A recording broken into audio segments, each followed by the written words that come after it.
We've got Andrew Barnes. Welcome back to the show, everybody. Rack, the Rackmeister. Rackmeister. What happened today, my friend? Talk to me.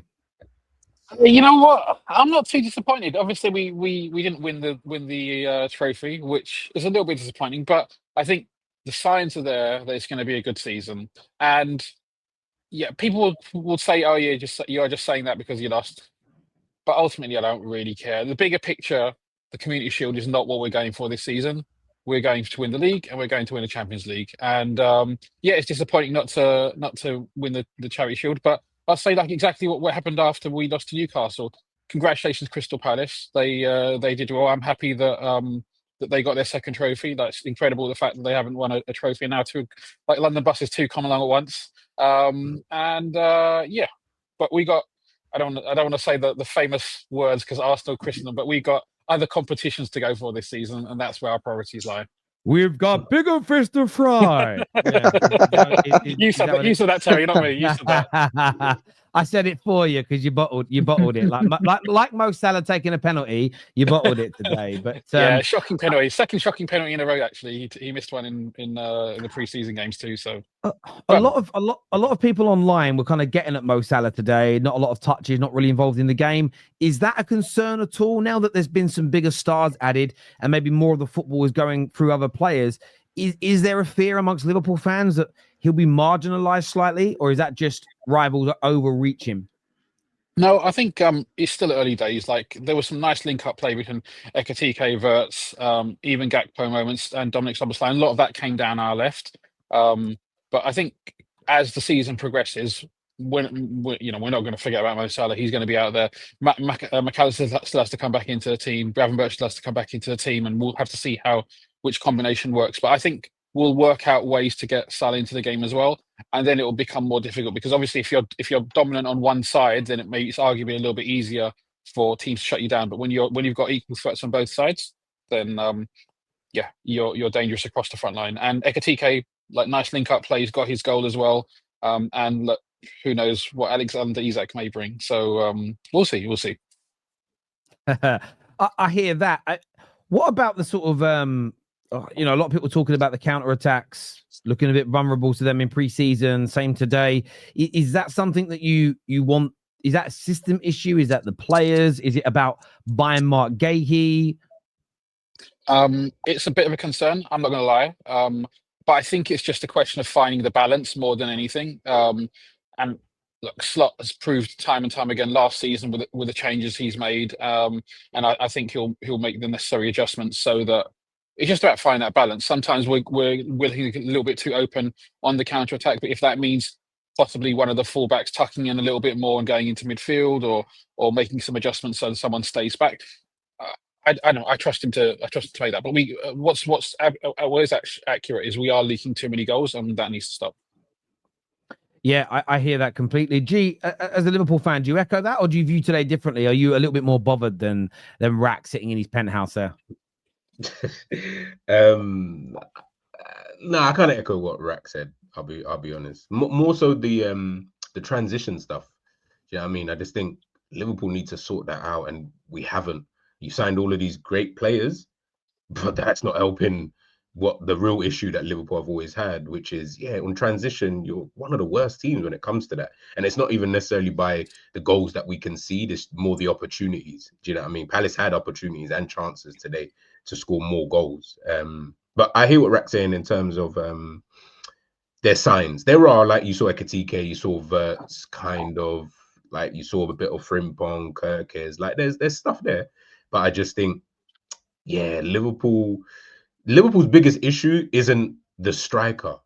And obviously that's the player that we're going in for. And I'm like, that's not where I'm looking at the team and thinking that's a problem. I'm looking more in midfield and thinking, you sort that out, you won't have a problem scoring goals because you'll be stopping them regardless. So the amount that Salah or Ekatike or Gakpo, whoever, that'll be fine.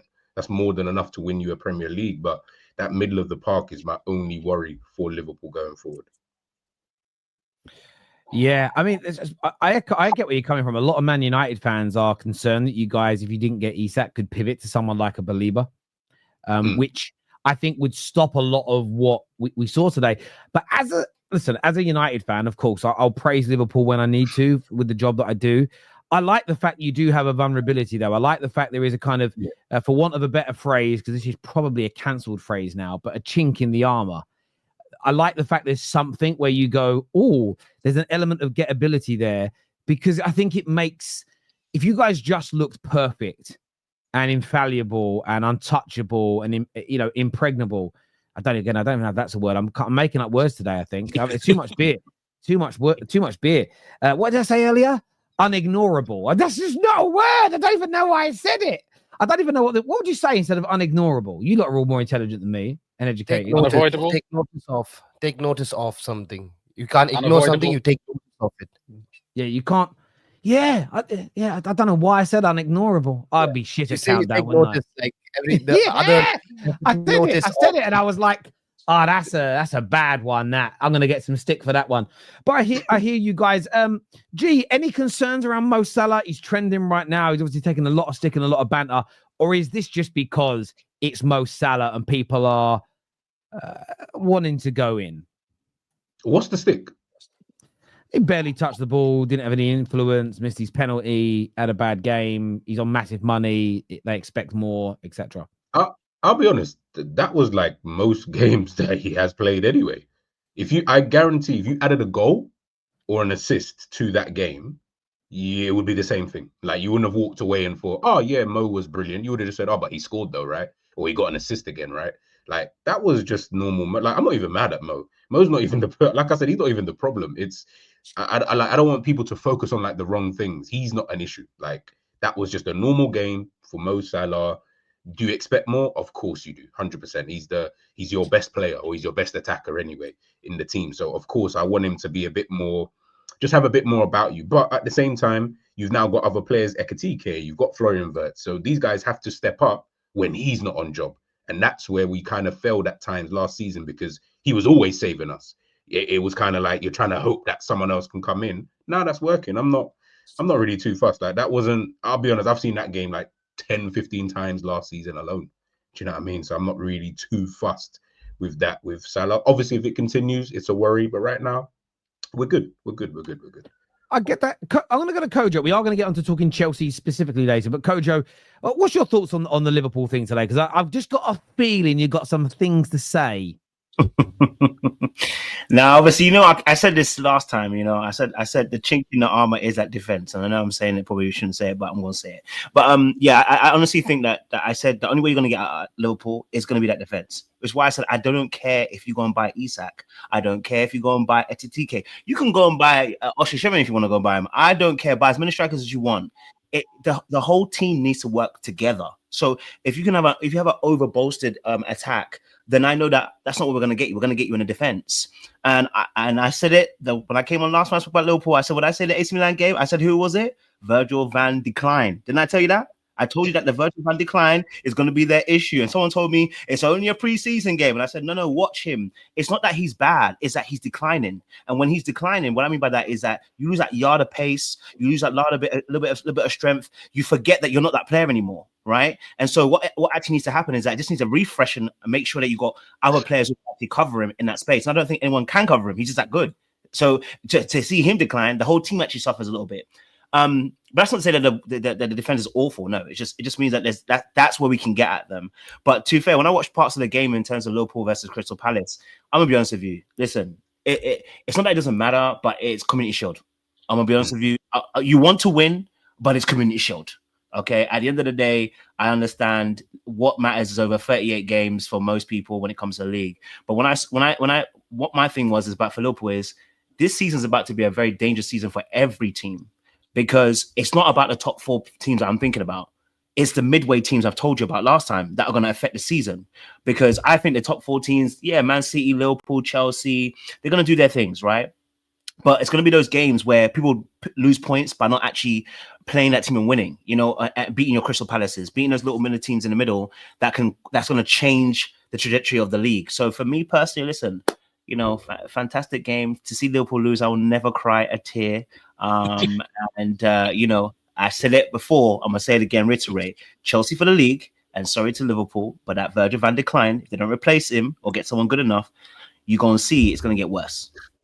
What I think is, I think Liverpool so accustomed outscoring teams that they so focus on their attack all the time. They're so accustomed to they will concede a lot of goals, but they know they will go and outscore a team. So if they concede 2, they know that they could go and score 4. So they always focus on the attack all the time. Now, what I would say, they might just panic buy with that marker here, because we can't leave it late into the transfer window to now want to go and get marker here. The Premier League starts Friday for Liverpool. You all are going to panic buy now. If you all knew for a fact that, as Kojo said, and he been saying this, that Virgil van Dijk is in decline, Marguerite should have been your priority from since the transfer window opened. You all should have. And you all let go of this young defender to Bayer Leverkusen. You all should have never let him go. But yeah, I agree with Kojo. I hear that. I mean, Liverpool fans, what's your response? I see you shaking your head there, Rack, to the Virgil van der Klein comments. Look, We've heard this before. Yeah, all players decline. Virgil van Dijk is not in any kind of substantial decline. In 2 years' time, when his contract's over, he won't be far off the player he is now, because it's not just about his pace. He has got it in his mind, the way he defends as a team. He jockeys the rest of the defense. He leads the rest of the defense. This is why he's almost like a Thiago Silva type, right? Thiago Silva's at the top, not just because of his physical attributes, because he was the best defender in the world at one point in time, but it's all the other attributes that he has. Virgil van Dijk, he'll still be playing. This is why I think he's going to play almost as many games for Liverpool this season and for next season. And it wouldn't surprise me already if we sign him to another contract after this contract finishes. I don't have any doubts about Virgil van Dijk. The issue is balancing the team. If we get the balance right, then we'll be okay. No, because also defending is not really. You have individual one-on-one moments, but defending more so than anything else is a team effort. Like if you get players in the right positions, that's half the art of defending. You don't have to be there to win the last ball or slide tackle or whatever. Just get in your positions, and that's all about balance, in my opinion. Yeah, no, what Rex said, and I feel like he just got to tweak it a little bit. Like Liverpool still got like the best team, so in my head I'm like, well, you got the best team with the best players, so you should really be kind of calm anyway.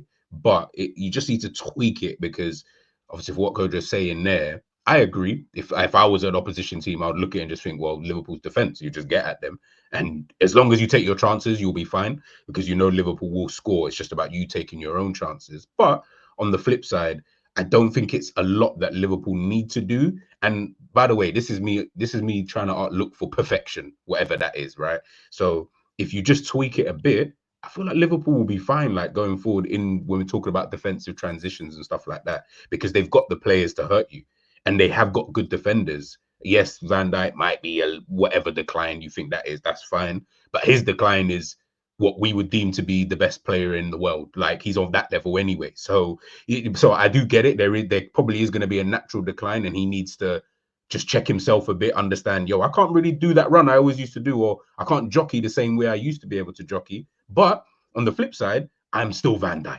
so I can still do what I need to do in whatever situation, kind of thing. So little tweaks. I think Liverpool they're cool, man. Everyone else has got bigger problems, I think, anyway. I hear that. A few comments here that have come in. The first one says the two teams didn't play lightly. It's like it's just a charity shield. It was competitive. Yeah. It was competitive today, and I think both teams went in. And look, Palace haven't had a great summer in terms of what they've bought. Let's not forget that Palace are a really good team, and if you go back, they had a really bad start to last season, a really bad first 4 months. You look after that point, from like November to the end of the season, They were very, very, very good team indeed. Judge Mo joining us on the show now as well. This Liverpool loss means nothing in the grander scheme of things. The first 10 games are the best and only indicator for success for the EPL season. Listen, I agree by and large. What I will say, though, is that isn't the energy we've had for other teams. When we've looked at Arsenal's inability to break down some low box, Man United's inconsistencies as examples, Newcastle not winning a game, and I'm picking three different teams everyone feels differently about. We've all picked up massive indicators. In fact, a lot of us are looking at Chelsea and saying they really look dangerous. So that we can't not take any indicator from Liverpool's preseason or any indicators when there's some things. I think counterattacks is a vulnerability, but that being a vulnerability doesn't mean they can't go on and win the Premier League. And I think that I said it earlier, it's become a shame within content creating. There's a lot of shit wannabe channels out there that kind of promote that kind of hyperbole in terms of like, you think Liverpool can win the league? Nah, because they concede some counterattacks. That's the kind of content. It's like Sky Sports, but shitter. Do you know what I mean? And we've just got to stop that kind of conversation, in my personal opinion. The worst thing we can do is get complacent. Like what the guys are saying, there are legitimate points in there. So, but this is also why this is the job of the manager, right? If Slot allows this any kind of uncertainty to fester, then it will become a problem. But I think Slot showed last season that he's capable of managing the group, and he's tactically astute enough to not let that happen. But Yeah, only has to time be will the tell.